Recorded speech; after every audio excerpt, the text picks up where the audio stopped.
Welcome to the Enterprise Browser Development Fundamentals. Here, you will learn how to build rich web applications for our enterprise browser-based solutions. Finally, we get to build things ourselves. This will be a good exercise and will also allow you to recap and implement what you've just learned. You will also be able to use it as a base template for other activities. As we said before, we'll build a landing page for our web app. It will check for connectivity. If successful, navigate to the actual web server page. And if not, display a message to the user along with information that may be useful for connection troubleshooting. In the process, you will learn the following. And last but not least, how to quit the app. This is actually essential, since by default, EB runs in full screen with no controls whatsoever. We'll start with config, modifying the config.xml file from the featured demo app as described on screen. We'll disable the web server used by the demo and use the static web page instead. We'll enable the debug buttons. Having debug buttons on in the early stages of your EB journey is very important. Here is an example of a typical page not found screen. Do you see anything that indicates what page exactly is not found? Having those buttons means you can also see the URL bar and useful buttons such as reload and quit, which are disabled by default. Later, you'll see how to manipulate those buttons dynamically at runtime. We'll also disable screen rotation so it does not distract us, and set up a path to our page. Try doing it on your own. The XML is pretty self-explanatory, but if you're stuck, coming up is a short video of how it's done. Here is the config.xml that I copied from the feature demo app. We'll use it as a base for ours. Open it with an editor of your choice. First, I'll comment out the web server. Then I'll enable debug buttons. Right next, there's a logging section. We'll talk about logs in a moment. For now, let's note down the location of the log file and enable logging of informational level messages.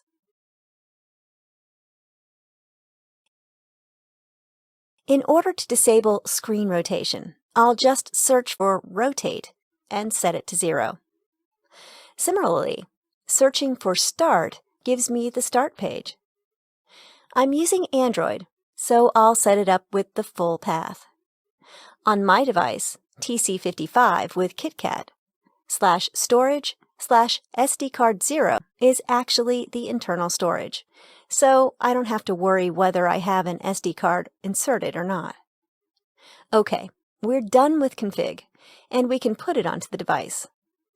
On my Android device, that would be internal storage data /android/com.symbol.enterprisebrowser/directory. Take a moment to examine the other files there, namely the log and the HTML files. Can you find out what they're doing? Before moving on, let's look at the logging and debugging options. This will be handy if you run into problems with exercises. EB has quite a variety of tools for local and remote troubleshooting. First, there are debug buttons, which can be set up in config or at runtime, including selective enable, disable, and repositioning.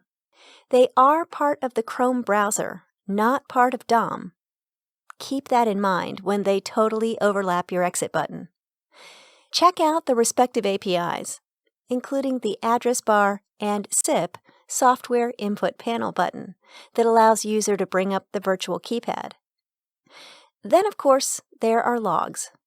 The standard logs contain runtime information, such as page and engine errors, memory usage, but you can log your own entries as well, using either standard, the jsconsole.log open parens, close parens API, or the eb.log API that has some additional features such as categories, submitting log files, etc. With EB, you are not limited to local logging only. You can also log over HTTP to your cloud telemetry server, for example. All this goodness is configured in the config.xml, and we'll review 2 typical examples at the next slide. Next are the remote tools that allow you to debug your mobile device from the comfort of your big laptop or desktop. When running WebKit, Web Inspector is the first tool of choice, but you can also use a more advanced tool called Winery. Web Inspector Remote, pronounced Winery. Check out the detailed Launchpad guides to learn more. Here are the examples you want to follow when setting up local and remote logging. Take some time reviewing them. For remote logging, you need to use a special log receiver tool. The URL is provided here. For local logging, you want to remember that the log is cyclic. Once it hits its max size, 10 KB by default, it overwrites itself from the start. So your last log entry may be somewhere in the middle of the file. Pay attention to timestamps. Okay, let's start with the basics. Let's set up a blank HTML page and add reload and quit buttons that will double the debug button functionality, so that later we can disable debug buttons. For the quit button, you will have to use the application API reference and figure out which JS files you need to include. The reload is just a plain JS call. No EB APIs are needed. Test your page by deploying it to start location, defined in config.xml, and launching EB. If stuck, use the debug buttons. If you're seeing the Not Found page, check the address bar and the log file to see what page the EB is actually trying to open, and adjust your start page or HTML file location appropriately. One thing you'll note is that the debug buttons will largely overlap with your page. Disable those buttons in config once you have got the page working. We'll deal with them later. Try doing it yourself, and then proceed to check how we've done it. Well, this one is really simple. First, we create the standard simple HTML template with 2 buttons. Reload is straightforward. For quit, we've looked up the API reference and just executed the call. In order for this call to work, we need to include the EB API modules JS file. Let's try it. Hey, it works! But those debug buttons overlap with most of the page. There is a number of ways to deal with it. You can selectively enable, disable them, control their position on the screen, or build your page in a way that there's no significant overlap. For now, let's quickly examine those at the bottom right, and then disable them all in config.xml. Now, let's prepare that useful troubleshooting info that we will show to the user in case of error. We need the EB System API for that. Check it out and find out how to display the values we need. They're listed on the slide.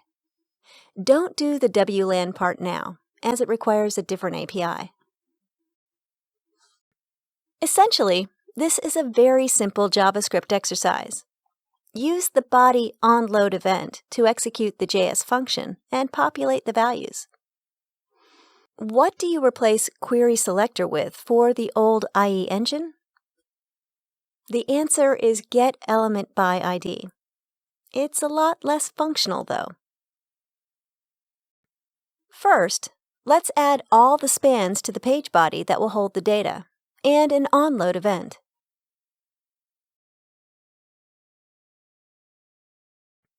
Now, let's create a function getProps that will populate all those properties. Writing all these query selector lines is a bit messy, so let's introduce a couple of helper functions. If you are familiar with jQuery, you'll quickly get them. Now we can write some nice and clean code. And if we're working with old IE Mobile Engine, we can upgrade our functions to detect that and use getElementById instead of query selector.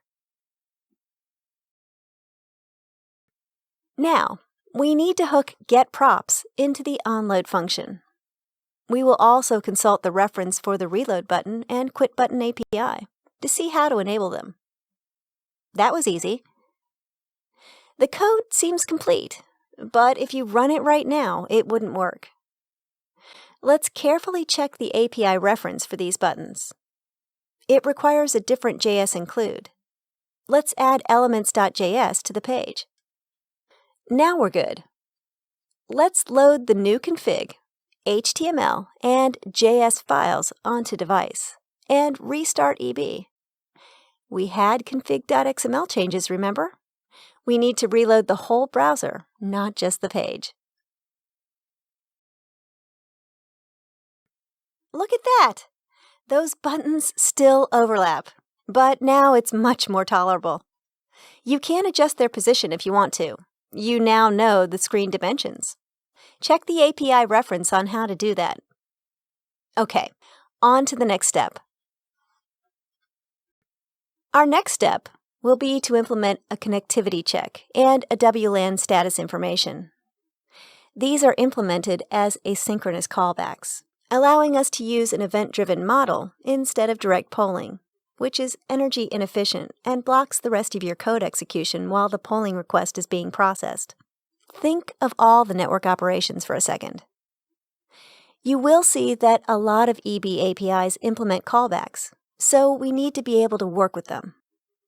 We will use two APIs here, Network for Connectivity Check and Signal Indicators for WLAN information.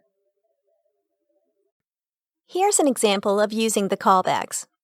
First, you define a handler function that takes a JSON object as parameter. This is very convenient since you don't have to remember the order and number of parameters, etc. You just get an object. The specific properties of that object will be described in the API call reference for which you're building the handler. For example, here's the callback for eb.signalindicators.wlan_status, open parens, close parens, API call. As you can see, we simply output certain fields from the object here. By the way, there are more fields. Be sure to check the API reference. Now, my onload will issue the actual API call, so it will fire, process somewhere in the background, and when there's news for me, trigger the callback function. For example, on Android, the WLAN status call triggers callback whenever any WLAN parameters change, be it connectivity status or signal strength. The callback allows me to process those asynchronously. When you no longer need the callback to trigger, just issue the corresponding API stop call. We're showing you here the simplest method possible.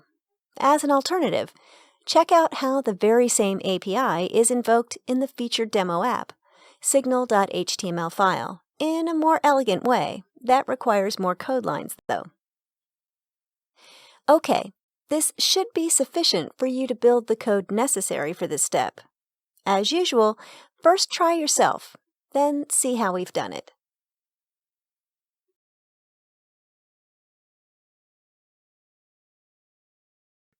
First, we will add more spans to hold the WLAN and connectivity parameters. Now I'm building the WLAN status info. For this, I examined Feature Demo App and found that they used the Signal Indicators API. I looked up the API in the reference to understand what it can do. Based on this, I know now what API to call and how to build the callback handler. I start with the handler, selecting just a few fields out of many. I have also added some eye candy to the handler, so it looks nicer. Now, adding the API call to onload function with handler as parameter. I will also add a WLAN indicator icon. positioning it between the reload and quit buttons. I'm using the TC55. Your screen details may differ. Now, similarly, we'll build the connectivity check. The demo app doesn't do it, so I have to search the API reference. I find a detect connection method in the network API and learn how to use it, what parameters needed to be passed to it, and what's passed back into the callback handler. Okay, this thing needs a parameter hash, so let's build one. I'll give it an unresolvable host, say that 1 second timeout means that the host is unreachable, and ask to repeat checks every 5 seconds. Now, let's build a simple callback handler, just like before. I'm adding a couple of variables to make the code look nice. We'll need them at the very final step anyway.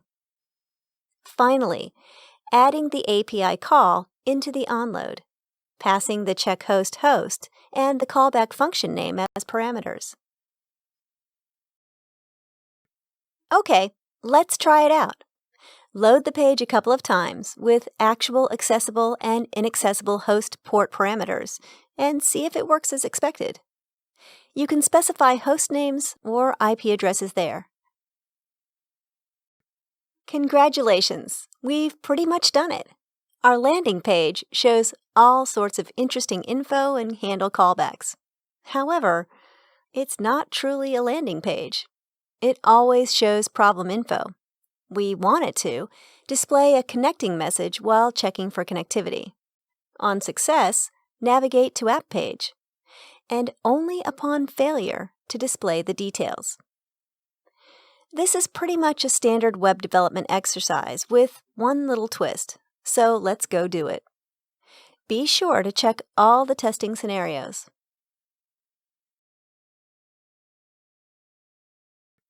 First, we'll wrap our present page into a div, which is hidden by default, and show another div by default saying connecting. We'll keep the buttons outside of the divs, just in case.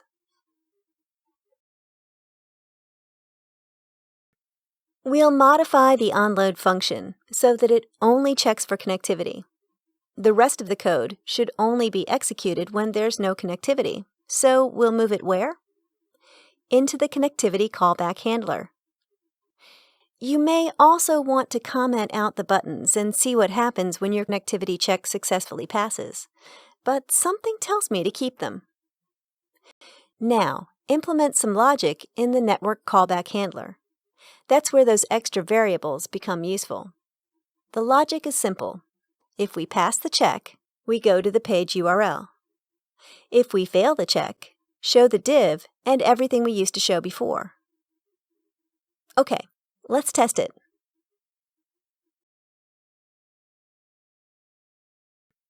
While testing, you might see a really brief flash of connecting and then the result.